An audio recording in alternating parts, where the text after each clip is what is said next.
Pemirsa, dua pelaku pencurian menyasar tempat kos dilumpuhkan dengan timah panas yang bersarang pada kakinya. Aksinya terbilang nekat dengan berbekal pisau sangkur apabila dipergoki korbannya.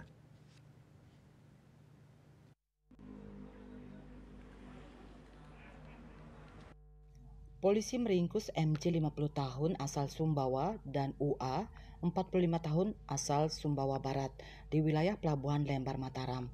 Aksi pencurian diketahui berawal saat korban yang kos di Jalan Pratama, lingkungan Celuk Benoa, Kuta Selatan, pulang kerja sekitar pukul 19.30 WITA. Korban melihat bahwa jendela kosnya terbuka, kamar yang berantakan dan kondisi jendela sudah rusak karena dicongkel. Barang-barang berharga korban juga raib. Mengetahui hal tersebut, korban melaporkan ke Polsek Kuta Selatan. Tim unit Reskrim Polsek Kuta Selatan dipimpin Kanit Reskrim mendatangi TKP mendapatkan ciri-ciri terduga pelaku. Diduga pelaku telah meninggalkan Bali menuju ke Lombok. Kemudian tim dipimpin Kanit Reskrim Polsek Kuta Selatan dan Kanit Jatanras Polresta Denpasar melakukan pengejaran hingga wilayah Pelabuhan Lembar Mataram. Saat tim mendapat keberadaan para pelaku dan akan melakukan penangkapan, pelaku berusaha melakukan perlawanan sehingga petugas melakukan tindakan tegas terukur sehingga diamankan. Kedua pelaku mengakui perbuatannya melakukan pencurian dan satu pelaku yang berinisial UA adalah residivis. UA pernah ditahan di LP Kerobokan dengan perkara pencurian pemberatan pada tahun 2017.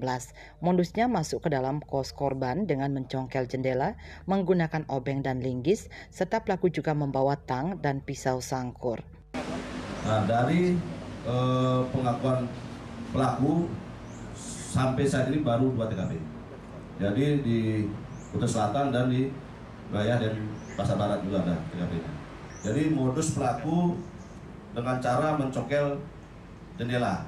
Jadi pelaku membawa perlengkapan untuk mencongkel jendela seperti obeng, linggis, tang, bahkan pelaku juga membawa sajam ya, jadi sangkur untuk antisipasi kalau ada penyerangan terhadap pelaku pun tidak segan-segan untuk mengeksekusi korbannya.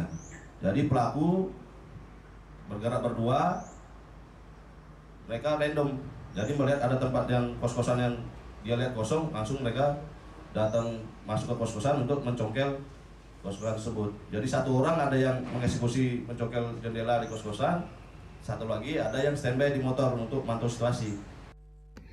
Keduanya dijerat pasal 363 KUHP tentang pencurian dengan ancaman hukuman penjara paling lama 7 tahun.